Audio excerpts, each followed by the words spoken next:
Hello दोस्तों, good morning. आज हम पढ़ेंगे एलपीएम। टॉपिक है अपना care and management of newborn calf, यानी नए बच्चे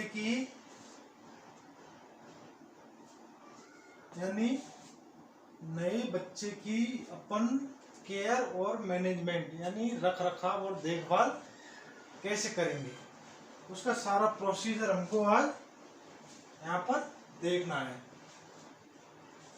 कि नवजात बच्चों की देखभाल हम कैसे करेंगे। सबसे पहले तो जो प्रेग्नेंट एनिमल है, माँ है, उसका बच्चा पार्थुरेशन होने वाला है, काविंग होने वाली है। सबसे पहले उस जगह का ध्यान रखना है अपन को, काविंग पेन का ध्यान रखना है कि काविंग पेन में ज़्यादा गंदगी तो नहीं है। अगर वहाँ ज़्यादा गंदगी है, ज़्यादा वेस्टेज पड़ा हुआ है या ज़्यादा इन्फेक्शन के चांस है, तो सबसे पहले तो हम उस जो काविंग पेन है उसकी साफ़ सफाई करवानी है। काविंग पेन की जब साफ़ सफाई हो जाएगी उसके बाद ही वहाँ पर काविंग करानी है, पार्थुरेशन कराना है। उससे पहले अगर ऐसा है तो वहाँ पर ऐसा कुछ नहीं करना है अपन को, ठीक है। उसके बाद काविंग होगी अपनी, बच्चा आ गया, मेल है या फीमेल है, कुछ भी हो वो अलग बात है। सबसे पहले after covering mouth and nose and eye से म्यूकस हटा देना है। जो म्यूकस मेम्ब्रेन होती है, पतली सी झिल्ली होती है, वो हमको उसके नाक, मुंह और आंखों से हटा देनी है। ऐसा क्यों करते हैं अपन?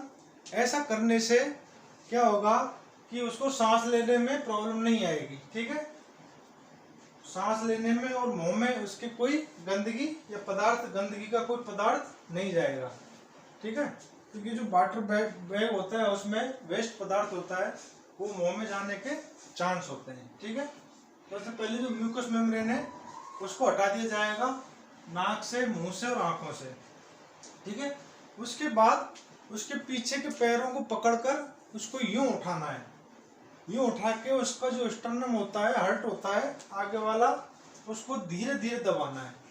धीरे धीरे दबाने से क्या होगा, उसके जो जब अपनी गाय के फॉल्स पेन चल रहे थे, बच्चा जब जोर लगा था बाहर निकलने के लिए, तो उस टाइम पर क्या है, कुछ गंदा पानी मुंह में चला जाता है, जिससे क्या है बच्चे के बीमार होने के चांस ज़्यादा होते हैं। डायरिया वगैरह ऐसी बीमारियां होने के, निमोनिया वगैरह का चांस हो जाता है।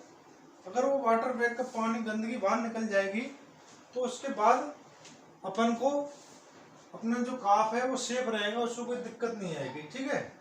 तो उसको दोनों पैरों को पीछे के यूँ पकड़ के उठाना है और धीरे धीरे हल्का सा उसके हर्ट को या उसके पेट को पंच करना है, ताकि अंदर जो भी गंदगी गई है पेट में वो सारी बाहर निकल के आ जाए, ठीक है। वो जब बाहर आ जाएगी उसके बाद उसकी जीभ से पूरा हाथ साफ करके, जीभ को थोड़ा ऊपर नीचे करके उसको फ्री छोड़ देना है, ठीक है। उसके बाद क्या करना है, उसकी नेवल जो नाभि होती है, उसकी नाभि को कट कर देना है। नाभि को कट करके, नाभि कट कहाँ से करना है, बॉडी से 2 इंच नीचे, यहाँ पर बॉडी है, इससे 2 इंच नीचे यहाँ से कट करना है। यहाँ से कट करके उसमें नेवल क्लिप लगा देनी है। नेवल क्लिप से क्या होगा, जो भी कोई गंदगी बाहर, जो कोई गंदगी जहाँ वो बैठेगा, उठेगा, पेशाब करेगा, बाथरूम करेगा, सुसु करेगा, जो भी गंदगी है, बैक्टीरिया है, तो उसकी बॉडी में अंदर इन्फेक्शन पैदा ना करें। नेवल किट से ये फायदा है, ठीक है। नेवल किट लगाने के बाद नाभि कट कर दी हमने, वहां पर हमको टिंचर आयोडीन या बीटाडीन या बोरिक एसिड या नेगासिंट पाउडर, जो भी अपने पास वहां पर अवेलेबल हो, वो चीज अपन को वहां उसके नाभि पर लगा देनी है, ठीक है। नाभि पर हमने टिंचर आयोडीन लगा दी, पोविडीन आयोडीन लगा दी। उसके बाद बच्चे के शरीर को पूरे कपड़े से या जूट से या किसी बोरी से, जूट की बोरी आती है उससे पूरा साफ कर देना है, ताकि बच्चा अपने शरीर को चाटे तो उसको कोई शरीर में इन्फेक्शन ना हो जाए, ठीक है। जूठ से साफ कर देना है। उसके बाद जब बच्चा फ्री हो जाएगा, थोड़ी देर बाद, घंटा आधे घंटे बाद, जब वो खड़ा होने की कोशिश करेगा, प्रॉपर तरीके से खड़ा हो जाए, प्रॉपर तरीके से खड़ा हो गया, उसके बाद क्या करना है कि उस बच्चे को गाय के पास लाकर उसको दूध पिलाना है। दूध यानी कोलेस्ट्रम, जो फर्स्ट मिल्क होता है उसको हम कोलेस्ट्रम कहते हैं, और सेकंड मिल्क होता है उसको हम मिल्क कहते हैं। कोलेस्ट्रम 2 से 3 डे निकलता है, जो बच्चे के इम्यून सिस्टम के लिए बहुत ही जरूरी है, ठीक है। उस चीज के लिए रोग प्रतिरोधक क्षमता बॉडी में बढ़ाता है, ठीक है। उसके बाद कोलेस्ट्रम पिला दिया। कोलेस्ट्रम दिन में 2 से 3 बार पिलाना बहुत ही जरूरी है। अगर आपका बच्चा दिन में 2 से 3 बार कोलेस्ट्रम पी रहा है तो उसके बाद आपके बच्चे की ग्रोथ भी बढ़िया होगी और रोग प्रतिरोधक क्षमता भी उसकी ज्यादा बन जाएगी, ताकि बीमारी होने के चांस कम रहेंगे, ठीक है। और कम से कम 2 से 3 लीटर एक बार में, 1.5 से 2 या 2 से 3 लीटर, 1.5 से 2 लीटर एक बार में बच्चे को पिलाना है। अगर हम ज्यादा पिला देंगे तो डायरिया होने का चांस भी रहता है, ठीक है। उसके बाद क्या करेंगे, जो आपकी फिजिकल बॉडी है, पूरी फिजिकल बॉडी चेक करेंगे कि उसकी आंखें ठीक है, नाक से सांस ले रहा है, मुंह ठीक है, जीभ ठीक है कि नहीं है, उसका एनस ठीक है, वह छेद है कि नहीं है, वेजाइना, और जितने भी उसके जो नेचुरल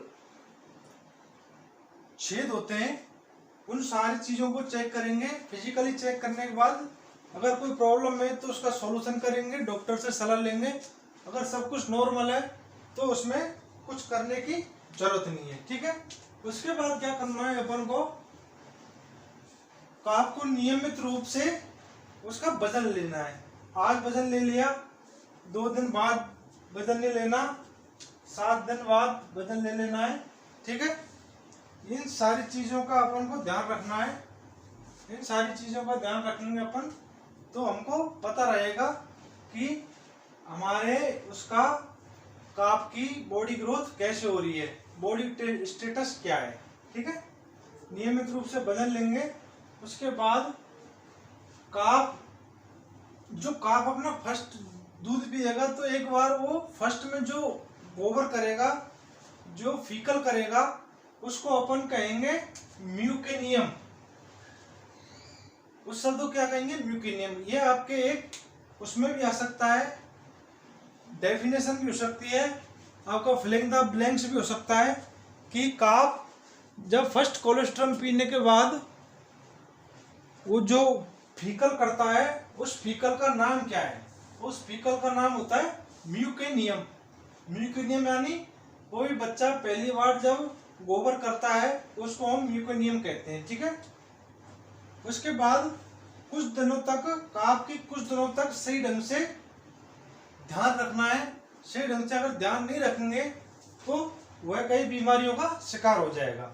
उसके बाद हम देखेंगे, अगर हम प्रगतिशील पशुपालक हैं, एक्टिव पशुपालक हैं, तो सबसे पहले हमको वैक्सीन स्टार्ट कर देनी है काफ की, ठीक है। जो फर्स्ट वैक्सीन होती है काफ की, यानी 6 महीने से पहले पहले जो वैक्सीन लगती है वो हमको लगा देनी है। ऐसी बहुत सारी वैक्सीनें होती हैं, वो जब वैक्सीन पढ़ेंगे तब उस टाइम पे उस चीज़ की बात कर लेंगे। उसके बाद हमको एक चीज़ का सबसे ज़्यादा ध्यान रखना है, अगर आपने दूध ज़्यादा पिला दिया बच्चे को तो डायरिया हो जाएगा, ठीक है। अभी 3 दिन तो कोलेस्ट्रॉल पिएगा, उसके बाद दूध पिएगा, ठीक है। आप कौन सी फीडिंग पर रख रहे हो, आप अपना खुद का दूध पिला रहे हो, भाई बोतल द्वारा पिला रहे हो, या अपनी माँ के पास पिला रहे हो। अगर आप कोई डेयरी फार्म में या ऐसे है तो आपको पहले ही दिन बीनिंग करनी होती है, उसके बाद आप बाई बोतल और फन फीडिंग कराते हैं, ठीक है। अगर पर्सनल घर में है तो वहां पर तो माँ के द्वारा ही पिया जाता है, ठीक है। उसके बाद अगर आपने ज्यादा दूध पिला दिया बच्चे को तो उसको डायरिया हो जाता है। क्या हो जाता है? डायरिया। उसको क्या हो जाएगा? डायरिया। डायरिया होने के बाद क्या होता है? बच्चा धीरे धीरे वीक होता जाता है। ठीक है,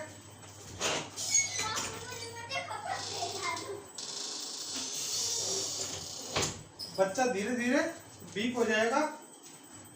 वीक होने के बाद क्या होगा? वो अपने पैरों से खड़ा नहीं हो पाएगा। ठीक है, जो बच्चा अपने पैरों से खड़ा नहीं हो पाएगा फिर उसका क्या करना होता है कि जो बच्चा अपने पैरों से खड़ा नहीं हो पाएगा तो वो डीबिलिटी में चला जाएगा। डीबिलिटी में जाने के बाद बच्चा अपना मौत का शिकार बन जाता है। ठीक है,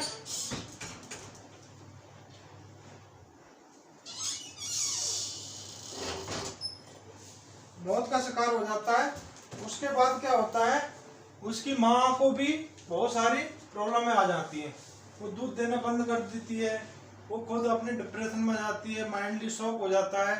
कई माएँ तो ऐसी हैं शौक की वजह से ना तो चारा दाना पानी कुछ नहीं खा पाती और वो भी एक तरह से पैरालाइज हो जाती हैं या अपना डिबिलिटी में पहुंच जाती हैं। ठीक है, ऐसी कंडीशन ना आए, ऐसी कंडीशन ना आए उसके लिए क्या करते हैं?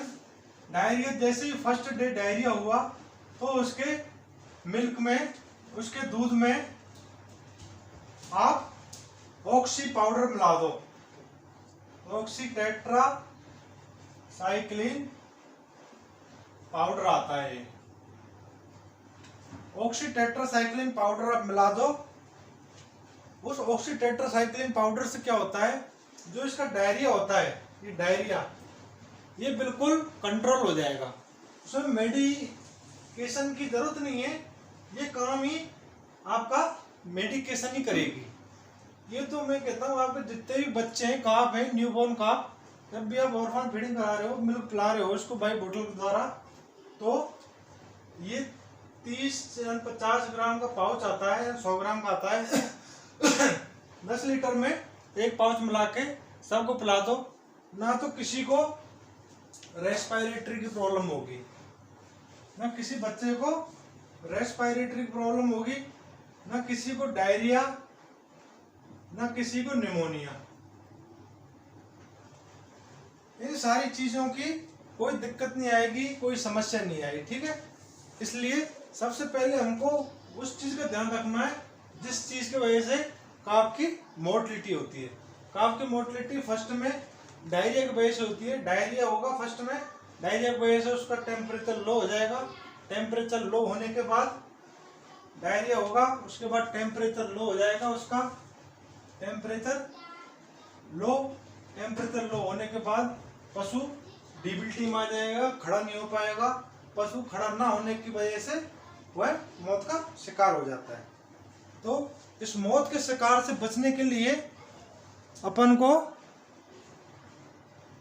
उसके बच्चे को एक ही चीज का ध्यान रखना है, बस एक ही चीज वही है कि डायरिया से बचा लिया। आपने आपके बच्चे को 3 महीने तक अगर डायरिया से बचा लिया तो आपके बच्चे को कोई बीमारी नहीं होगी।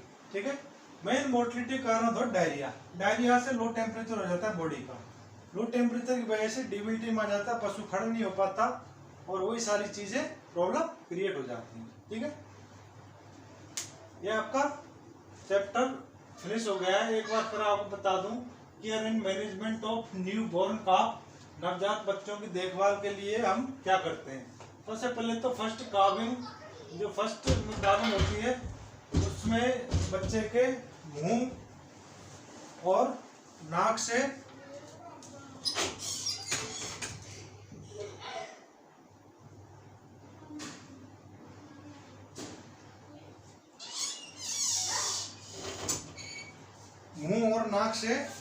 म्यूकस को हटा दिया जाता है। म्यूकस को हटाने के बाद उसको पिछले दोनों पैरों से सीधा खड़ा करके, सीधा उल्टा लटका के उसके स्टोमच को धीरे धीरे दबाते हैं ताकि अंदर जो भी गंदा पानी या डिस्चार्ज गया हुआ है वो वापस आ जाए। ठीक है, साथ में ही काफ की जो नेवल होती है, नाभि होती है, उसको कट कर देना है और उसको नेवल क्लिप के द्वारा पैक करके टिंचर आयोडीन लगा देनी है ताकि इन्फेक्शन ना फैले। और उसके बाद बच्चे को सारे शरीर को कपड़े से या जूट से साफ कर देना है। उसके बाद बच्चे को धीरे से गाय के पास खड़ा होकर ले जाना, कोलेस्ट्रॉल पिलाना है। कोलेस्ट्रॉल दिन में या 2 से 3 बार पिलाना है, एक बार में 1.5 से 2 लीटर पिलाना है, ठीक है। और उसके बाद फिजिकल चेक करना है बच्चे का। कोई प्रॉब्लम हो तो उसको वेटनरी डॉक्टर या वेटनरी कंपाउंडर से चेकअप कराएं। काफ का नियमित रूप से वजन लें ताकि बच्चे की ग्रोथ का हमको पता रहे, ठीक है। और जो फर्स्ट म्यूकेनियम, जब फर्स्ट गोबर करता है तो उसको म्यूकेनियम कहते हैं। इन सारी चीज़ों का अपन को ध्यान रखना है।